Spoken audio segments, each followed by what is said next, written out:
divulgou excelentes resultados. Como a gente pode ver aqui, a companhia teve um crescimento de receita líquida de 73%. Se a gente analisar as receitas recorrentes, a gente vai enxergar aqui 482 milhões de reais no ano, o que dá um crescimento nas receitas recorrentes de 77%. Então, principalmente na parte das linhas de cima, sim, que entregou aí um ótimo crescimento.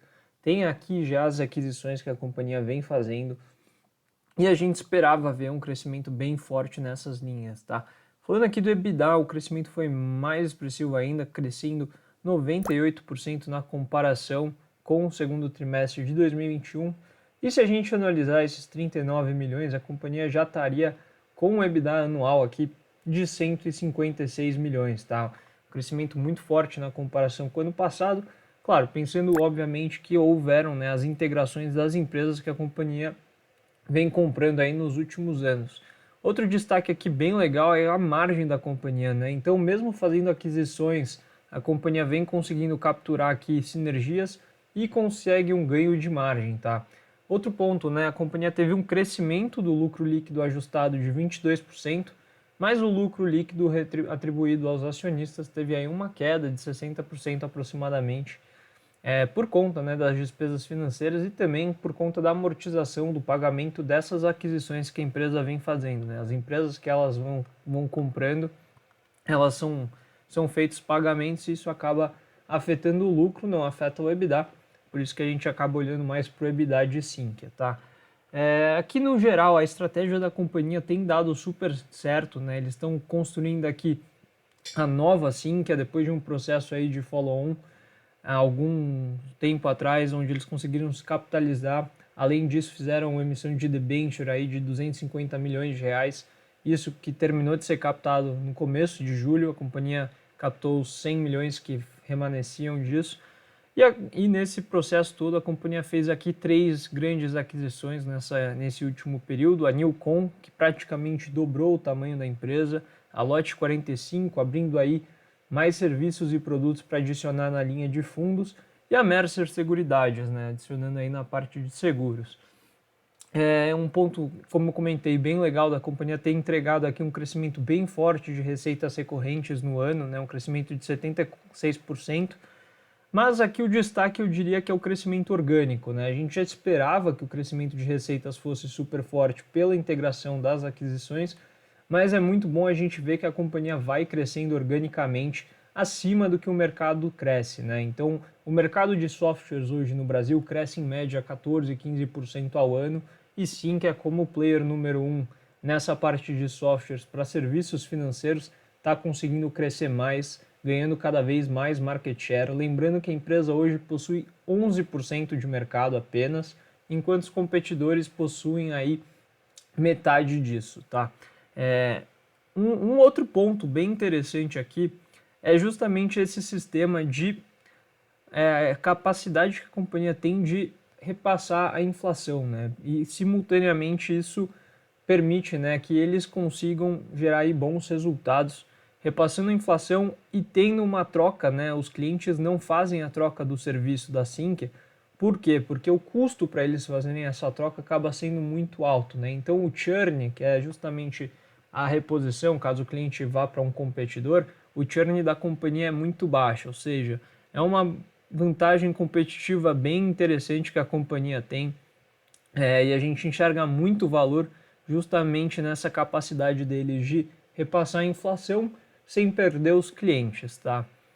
Além disso, né, outro ponto que já era esperado para trazer aí resultados positivos para a empresa foi o cross-selling. Então, a parte de trazer aí as novas aquisições e conseguir jogar para os clientes deles, dessas aquisições, produtos que a Sinqia tinha e vice-versa, jogar para clientes da Sinqia produtos que essas novas aquisições tinham.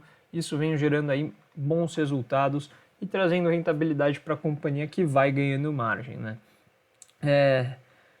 Além disso, né, foi importante no trimestre algumas mudanças estruturais. Eles trouxeram aí novos executivos para ampliar o time de gestão, trazer aí mais recursos humanos para dar continuidade aí à estratégia de crescimento da companhia.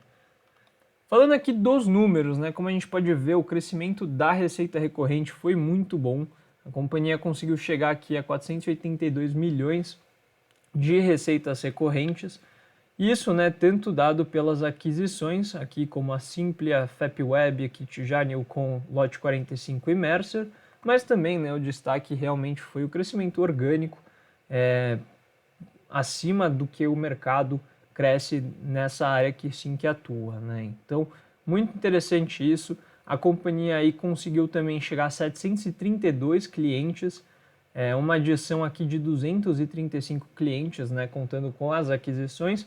Mas o que é interessante de ver é que a dependência dos principais clientes é bem pequena, né? O maior cliente da companhia é responsável apenas por 2% das receitas e não é um produto só, são diversos produtos, ou seja, a companhia não tem uma concentração grande de receitas. Olhando aqui para a receita líquida como um todo, a gente enxerga aqui o crescimento de 73%, atingindo 152 milhões praticamente, e se a gente anualizar aqui nos últimos 12 meses, a gente chega aqui a quase 500 milhões, tá?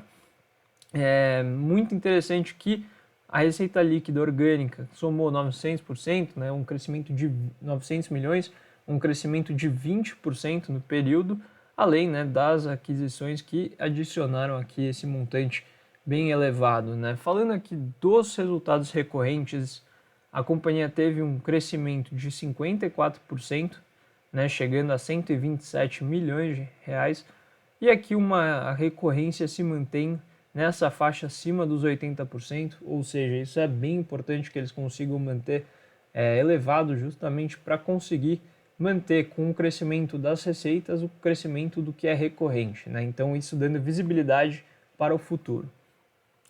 A companhia, né, teve um crescimento de custos um pouco acima do da receita, isso muito por conta do aumento, né, de colaboradores, para também acomodar o aumento de serviços e produtos que eles vêm oferecendo, né?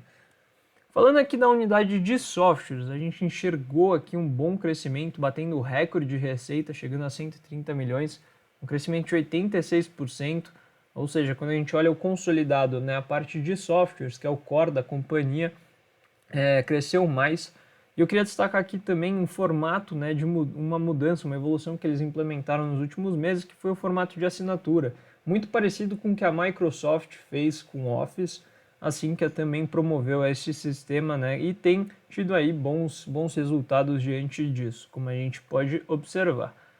Olhando aqui por linha, né, por segmento, a companhia teve um crescimento muito forte em fundos, é um setor pequeno na área, mas está cada vez mais relevante, né? Já começa a representar aqui 1/5 das receitas totais da companhia, enquanto isso as demais áreas cresceram ali na faixa entre 10% e 15%. Os custos, né, como eu comentei, a companhia teve aí uma adição de colaboradores, então a gente viu nesse trimestre um aumento nos custos superior ao de receita, mas contudo, né, a companhia conseguiu mesmo assim entregar margens excelentes acima, né, do que a gente tinha visto no agregado dos últimos 12 meses. Então, olhando aqui o lucro bruto de softwares, a margem já chega a 44% contra uma margem de 43%, né, no LTM de 2021. Já a parte de serviços, a gente viu aqui um crescimento de 21%, muito por conta, né, de implementações de projetos, e isso tem ajudado a companhia nessa frente.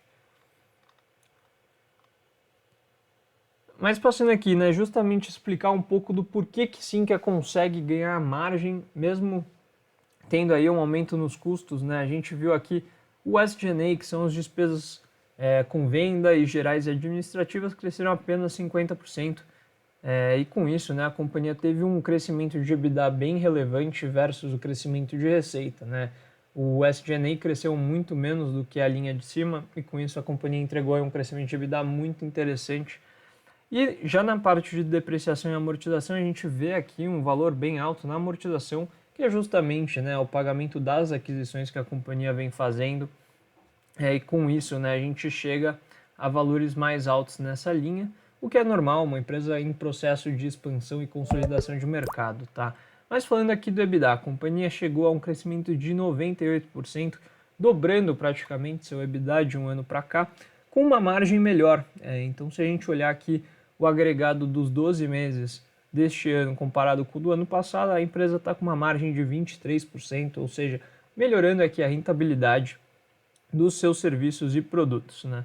Já na linha de resultado financeiro, assim como várias empresas, a gente viu um aumento das despesas financeiras, mas sim que por ter bastante caixa também teve aqui um aumento bem sólido nas receitas, né? O que acabou aliviando um pouco essas despesas financeiras e permitiu que quando a gente olhasse o lucro líquido ajustado da companhia tivesse aqui um crescimento de 22%.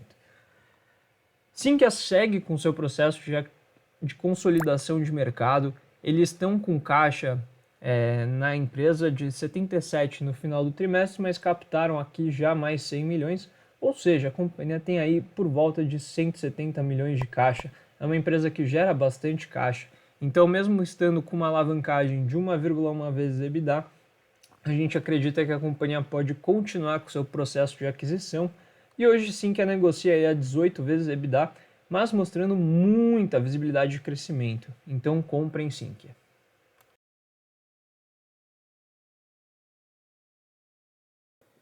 E vamos lá, pessoal, falar